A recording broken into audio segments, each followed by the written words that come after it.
Hey, welcome to another edition of Kyle Meredith with. It's the interview series presented by WFPK at WFPK.org, Consequence, and the Consequence Podcast Network. Thank you so much for checking us out. As always, you know the drill. If you like what you see, hit that subscribe button. I put out 3 new interviews every single week, so it's a great way to keep up with all of your favorite artists. I am so excited and honored today to have Tim from Rise Against. They're back with a brand new record called Nowhere Generation. Hi, sir. Hey, how we doing? It's a great, man. So first off, congratulations not on just putting out another amazing record, which is no small feats when you're this far in your career. I know that's not a given, and you guys have done it, but it's also, as I'm reading here, the #1 on Billboard's Hot Hard Rock. So you've got a #1 record on your hands. Congrats. Yeah, it's pretty exciting. I think we're always just excited, or I'm just always excited whenever you put the key in the engine and it still turns over, you know, and people are still digging it. So that's always it's always a good thing. Yeah. Well, I know you've had no shortage of material that you could have pulled from over the past few years. And I think as fans, I think a lot of us were really curious as to what that was going to be, which direction you were going to be. And what you decided to go for, I got to tell you, at once seems like it should have been obvious to me all along, but it was almost like you didn't go for the actual obvious stuff. You didn't go for the direct politics of the presidential, of what happened over the last 4 years. You sort of took this wide view, and I'll let you talk about it. I don't want to put words in your mouth, but who is the Nowhere Generation, and who is that directed at? Yeah, like you said, being an American political punk rock band for the last 4 or 5 years, there hasn't been a shortage of material to sing about. There's been a lot of actually low-hanging fruit to sing about. So I had to think about like, well, what do we add to this conversation, and what should we be talking about, and where can our songs be helpful, you know, and not just kind of piling on to some of the problems. And it made me think about a lot of the underlying reasons we are where we are. It made me think about like not just the names in the headlines, you know, but also like the ideologies behind those names, you know what I mean, and where those ideologies come from.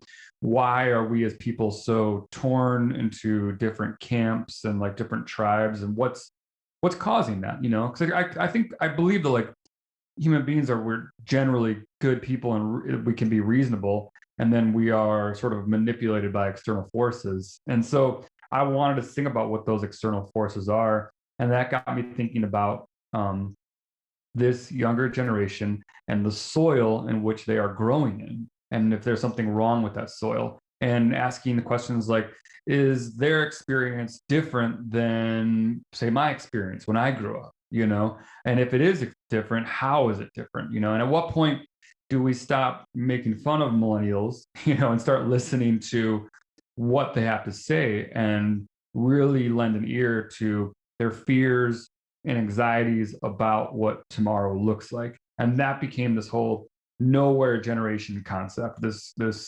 generation of people who kind of feel invisible. They feel like they're slipping through the cracks. They feel like no one's listening to them.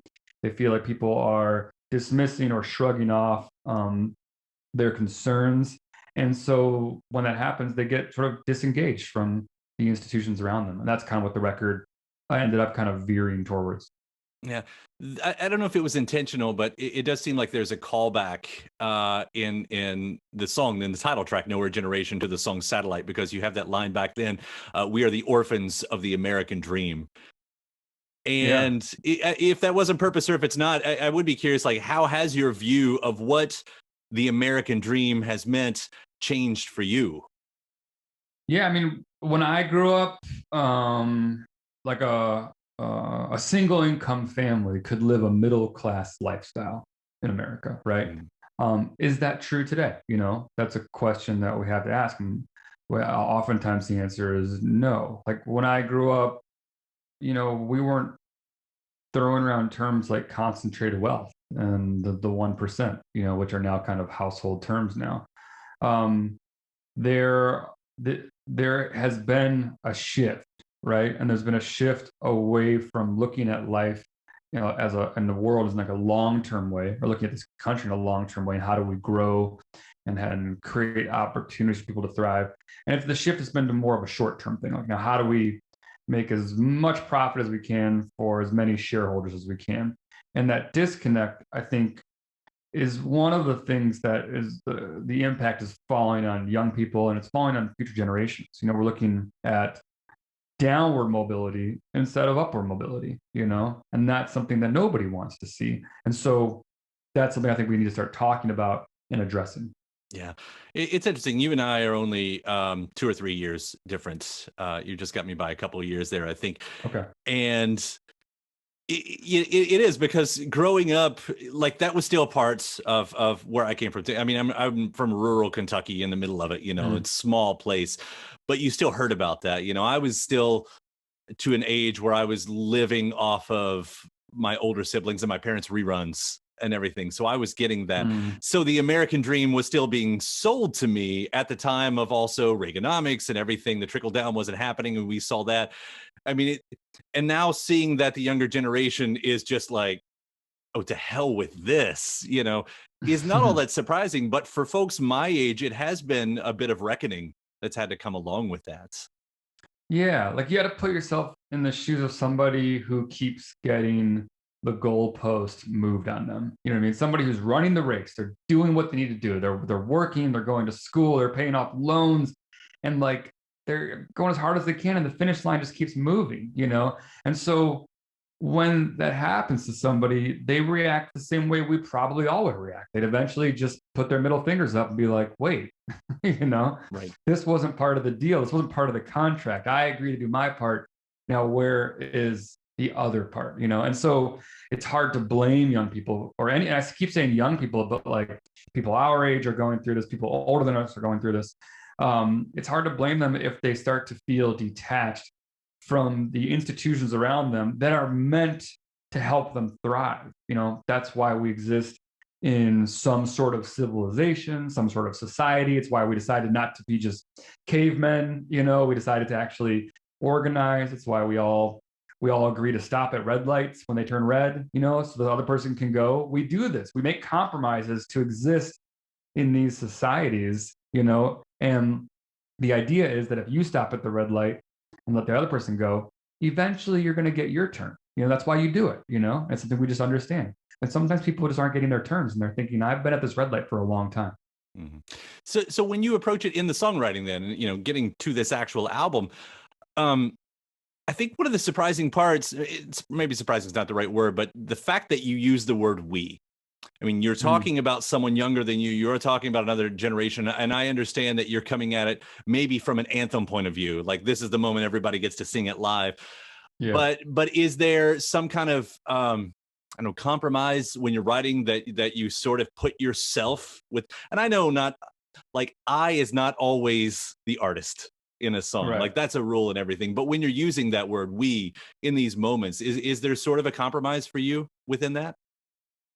Yeah, like it's definitely, I don't think about it that much when I'm writing the song. You're right, it was like an anthem of sorts. I guess I always picture these songs when I'm writing them, I picture playing them. I picture playing them live. You know what I mean? I picture that show and being on that stage and having the people in front of me singing the songs back with me. And when that image is created in my head, like the word we just comes out. It's like we're all in this together. We are this community, because it's like it's more important to me to like see your lips moving, you know what I mean? Mm-hmm. And to see you singing it along than it is for me to be singing. That's what I'm trying to connect, you know what I mean? And so I guess like without overthinking it, like that's what I was trying to do when I put it together. I do think there are those moments in there that that hit closer, I guess, to our group, our era, and our generation. Sooner or later, maybe the most obvious one to me. Although, do I remember reading that you didn't exactly write that as an indictment to what we've done, but it does feel like that. Yeah, it's one of those things where, it's one of those classic tales of like eventually you'll have to pay the piper. You know what I mean? This is coming. Like, this is happening, whether you want it to happen or not. Well, you can debate it, all you want, but this is going to happen. We're going to have to grapple with these things, especially if we are no longer committed to really solving these things. Then we're going to have to figure out, like, well, what is the world going to look like in a less equal place, a place more degraded environmentally, all these things, just as we have this impact on the world around us. Well, on the flip side of all this, there is a really gentle moment. Again, I don't know if that's the right word, but it's a forfeit. I mean, now we get to the ballad. I laughed out loud when I was reading that you said you were nervous about playing it and it becoming a hit. I mean, this is somewhere you've been before. Is it something that's really still concerning for you?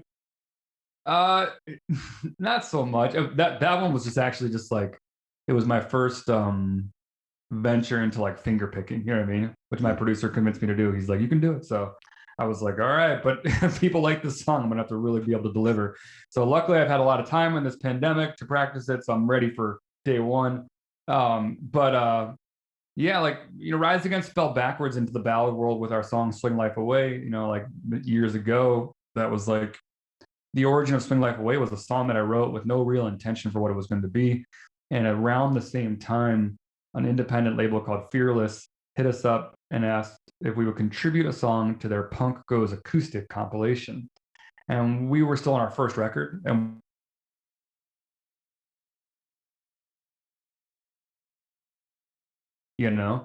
and so we gave them that song, and I guess the word now would be viral. Like the song got a lot of attention. It came out on our major label debut, and then it went from there, and which was crazy because it wasn't our intention. But what was great about it is it then gave us permission to do songs like that for the rest of our career. Because people embraced it. They saw that this is still Rise Against. This is still Rise Against DNA. Like in this song. And so we did songs like People Live Here and Roadside and Hero of War. And then the latest acoustic song is Forfeit. So I like that we've always been a band like that's been unafraid to like pull out every weapon we have in our utility belt.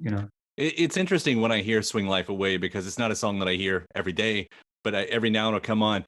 And I don't know why. I don't know why my brain's got this block, but I'm like, oh, right, this is just acoustic, because in my head, I hear that song as like the full band version.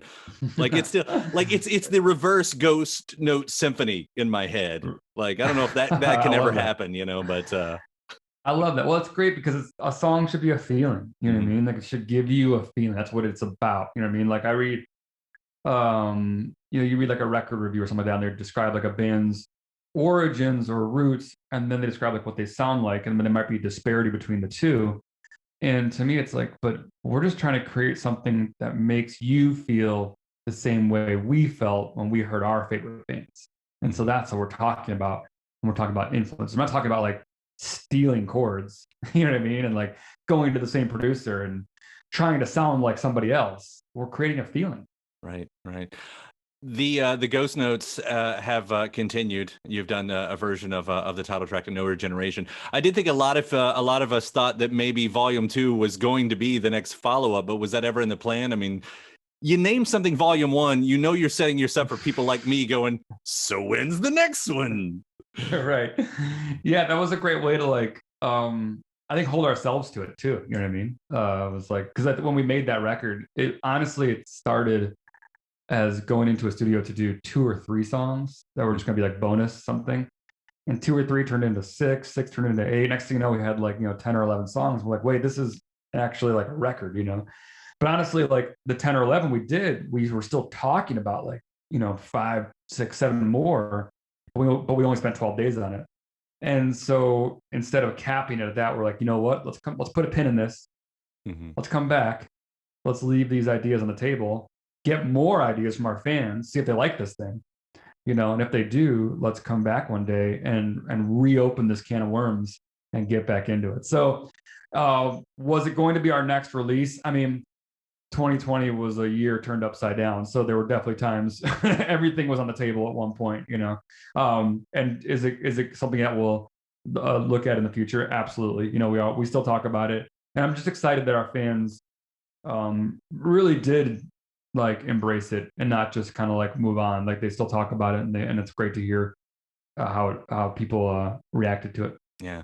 I mean, all of my favorite songwriters, I think that's the way they write. I mean, even, stretching back, Bob Dylan, I mean, he'll write 5 different versions of one song and they're all completely different, and Right. and so many artists to do after that. the idea of what a song can be, and that the one thing that you write can be so many different things if you choose that, the sliding door scenario, the fork in the road, whatever. But hearing you all do this, getting that other version, I mean, that's something really special that I love as a fan anyway. Yeah, like I'm a believer that like a great song should be able to be deconstructed and played around a campfire Hmm. for years to come. You know what I mean? Um, you can do it. We can do it with a full stack of Marshalls at full volume and like blast your ears off while you dance in front of us. That's great. But you should be able to strip it down, and that's where it really you test how good it really is. Well, it's evidence in this newest set on Newer Generation, Tim. It's such a powerful set, and it's an important statement that you're making, as you have done time and time again. I've been curious what activism will look like in the post Trump world, and hearing things like this. I mean, this is sort of the hopeful spot for me in a time where, my God, we've needed to be hopeful for a long time. So thank you for what you're doing. Absolutely. We have that hope. It's laced in our songs. There's, our songs might take you to a dark place, but they'll never leave you there. There'll be breadcrumbs on leading you out, and that's something that will always be a part of Rise Against, because it's a part of who we are. I know it's a part of our community of fans. Yeah. It was a pleasure talking to you. Congrats on this one, man. Thank you so much. Yeah, thank you. Thanks to all your listeners. We appreciate all of the love. Awesome.